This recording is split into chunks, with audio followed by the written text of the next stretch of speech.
Au nom du Père et du Fils et du Saint-Esprit. Amen. La paix de Jésus soit dans votre maison, sa paix et sa joie. Alléluia. J'espère que vous êtes en forme. Nous lisons l'évangile de Saint Matthieu, chapitres 9 et 10. Que ta parole, ô Jésus, rentre dans mon esprit, que ma bouche proclame ta parole et que mon cœur accueille ta parole. Amen. Verset 35, Saint Matthieu, chapitre 9, verset 35. Jésus faisait la tournée des villes et des villages. Il enseignait dans leurs synagogues, il proclamait la bonne nouvelle du royaume et guérissait n'importe quel mal ou maladie. En voyant ces foules, il eut pitié d'elles, car elles étaient accablées et sans réaction, comme des brebis qui n'ont pas de berger. Alors il dit à ses disciples, la moisson est abondante et les ouvriers sont peu nombreux. Priez donc le Seigneur de la moisson pour qu'il envoie des ouvriers à la moisson. Et oui, la moisson est immense. La moisson est immense. Quelle est cette moisson? Eh bien, la moisson, ce sont les brebis, les foules. En voyant ces foules, verset 36, il eut pitié d'elles, car elles étaient accablées et sans réaction, comme des brebis qui n'ont pas de berger. Alors, qu'est-ce que ça veut dire? Eh bien, ça veut dire que c'est une immense partie des gens qui sont accablés, sans réaction, comme des brebis qui n'ont pas de berger. Vous voyez? Je ne peux pas expliquer mieux que Jésus, puisque Jésus nous explique les choses du ciel, le royaume des cieux, mais il nous explique aussi les choses de la terre. Jésus a parfaitement compris que nous sommes accablés, nous sommes sans réaction, nous sommes comme des brebis qui n'ont pas de berger. Quand nous n'avons pas Jésus, quand nous n'avons pas retrouvé le Seigneur, qui est Jésus, avec son Père et l'Esprit Saint, mais nul ne va au Père sans passer par toi, ô Jésus. Et Jésus dit au verset 36 qu'il a pitié de nous. Verset 36, je répète, désolé, mais c'est tellement important. En voyant ces foules, il eut pitié d'elles. Merci Jésus d'avoir pitié de nous, car elles étaient accablées et sans réaction comme des brebis qui n'ont pas de berger. Eh bien, il y a dans cette phrase tout le mystère de la venue de Jésus. Certains se disent, mais pourquoi Jésus est venu à ce moment-là? Ben, voyez, c'est clair. Envoyé par le Père, institué seul sauveur du monde, des hommes.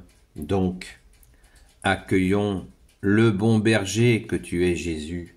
Tout est clair, tout est dit. Et Jésus ne se détourne pas de sa responsabilité de venir pour ces fameuses brebis égarées. Verset 37. Alors il dit à ses disciples, la moisson est abondante et les ouvriers sont peu nombreux. Priez donc le Seigneur de la moisson pour qu'il envoie des ouvriers de la moisson. Qui sont ces ouvriers de la moisson? Eh bien, ce sont toutes les personnes, à commencer par ces saints apôtres, qui vont aider Jésus à retrouver ses brebis, soutenir ses brebis, accablées, sans réaction, toutes les brebis sans berger de Jésus, les ouvriers. Rappelons-nous la parabole des ouvriers de la dernière heure qui nous donne l'image de l'appel des ouvriers à toute heure. Il y en a qui ont commencé dès le début de leur vie à donner un coup de main à Jésus, ouvriers, dans son église, fidèles, constants. D'autres sont venus dans leur vie un peu plus tard, et puis d'autres encore plus tard, et d'autres encore plus tard. Hier, dans le live sur TikTok, j'en parlais avec une personne de 86 ans, et d'autres encore un peu plus tard. Et Jésus nous dit que ces ouvriers auront le même salaire, magnifique, il faut donner un coup de main, nous mobiliser pour aider Jésus à retrouver ses brebis une par une dans son église catholique apostolique, qui veut dire l'église des apôtres. Merci Jésus de nous donner cette force de ne pas lâcher l'affaire, comme disent les jeunes.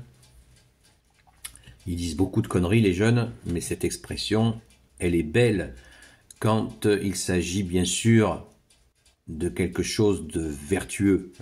Quand c'est mauvais, il vaut mieux lâcher l'affaire. Ça, il l'oublie un peu. Mais quand c'est bon, comme toi Jésus, qui est le bon Dieu, eh bien on lâche pas l'affaire, on s'encourage, on se soutient, on met en pratique les 2 commandements supérieurs d'aimer Dieu et d'aimer notre prochain que tu nous as commandé, pas demandé, commandé. Un commandement, c'est un ordre, c'est pas une demande. Même si c'est un ordre d'amour, mais c'est un ordre quand même. Donc,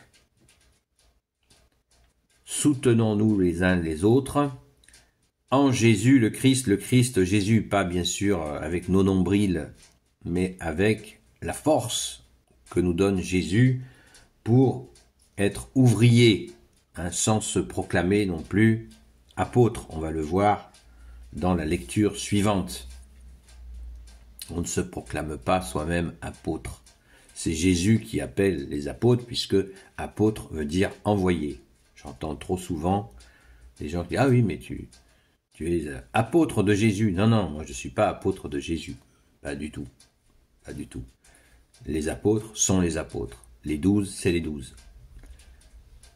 Et Jésus les a choisis en premier pour bâtir son Église dans le sens où ils ont vécu toute leur... Ces 3 ans de vie publique avec Jésus, ils l'ont vécu H24 avec lui. C'est le seul moment où il partait prier tout seul sur la montagne, c'est le seul moment où il ne le voyait pas. Donc Jésus a pu les enseigner d'une façon cohérente, c'est-à-dire enseigner en direct avec lui et enseigner dans la vie quotidienne. Ne l'oublions pas, la vie quotidienne. Voilà. C'est cette image-là de l'Église, c'est une image de l'Église qu'il nous faut bien comprendre.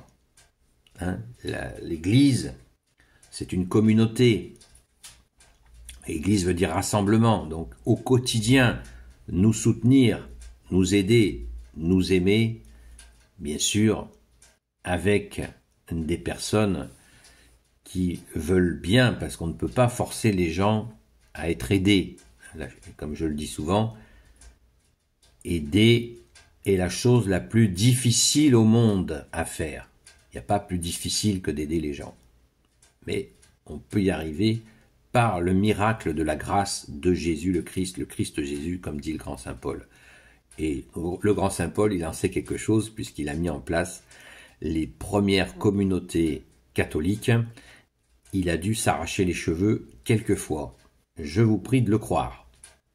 Donc, soyons conscients de cette mission dont Jésus a parfaitement défini les choses.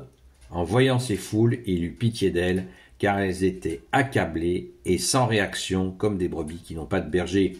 Alors prions, prions, prions. Le Seigneur de la moisson, dit Jésus, pour qu'il envoie des ouvriers de la moisson. Oui, prions pour tous les ouvriers authentiques de Jésus, parce qu'il y a des faux prophètes, il y a des faux Christ. Donc prions, prions, les ouvriers authentiques. Authentique, ça veut dire des vrais ouvriers de Jésus, qui aident Jésus inlassablement pour lui ramener les brebis. Car Jésus, tu es l'unique berger. Amen. Béni soit le Père, le Fils et le Saint-Esprit. Amen. Ô Jésus, toi qui peux tout et qui portes tout, toi le Sauveur, toi l'Emmanuel, je te confie toutes celles et ceux qui regarderont cette vidéo, ainsi que leurs proches, selon ta sainte volonté, ô Jésus. Sainte Marie, notre Sainte Mère, Grand Saint Joseph, la terreur des démons, le Saint gardien de la Sainte Église catholique apostolique, ne l'oublions pas. Sainte Marie-Madeleine, notre chère Sainte Patronne, première témoin de la résurrection.